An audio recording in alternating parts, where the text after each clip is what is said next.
मित्रांनो, सप्रेम नमस्कार. आपण पाहतात सन्मान न्यूज 14. सातपूरच्या विश्वासनगर येथील नाशिक महानगरपालिका शाळा क्रमांक 24 मीनाताई ठाकरे विद्यालय या ठिकाणी भारताचा 77वा प्रजासत्ताक दिन उत्साहात संपन्न झाला. यावेळी प्रमुख पाहुण्या म्हणून नगरसेविका श्रीमती इंदुबाई नागरे, नगरसेविका सौ माधुरीताई बोलकर, नगरसेवक विश्वासप्पा नागरे, नगरसेवक समाधान देवरे, पत्रकार रवींद्र एरंडे प्रमुख पाहुणे म्हणून उपस्थित होते.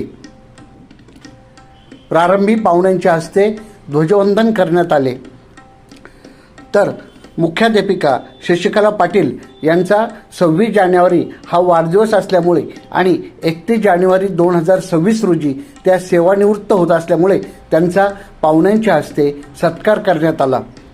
यावेळी विद्यार्थ्यांनी संगीत कवायत सादर केली.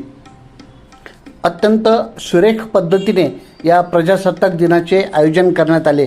कार्यक्रमाच्या यशस्वीतेसाठी मुख्याध्यापिका शशिका पाटील तसेच शिक्षकवृंद शिवाजी शिंदे, नितीन पालवी, योगेश पाटील, श्याम पेहरकर, स्वाती फटांगरे, उज्ज्वला एखंडे, ज्योती गर्दे, अनिता शिराळे, संगीता देवरे, वर्षा भालेराव, उर्मिला उशीर, मनीषा पाटील आणि शिक्षकेतर कर्मचाऱ्यांनी विशेष परिश्रम घेतले.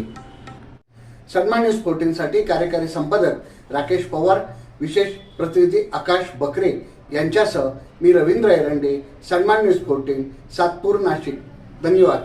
मित्रांनो, आपल्याला हे चॅनल कसं वाटलं ते अवश्य कळवा आणि आपण या चॅनलला शेअर करा, लाईक करा आणि सबस्क्राईब करा.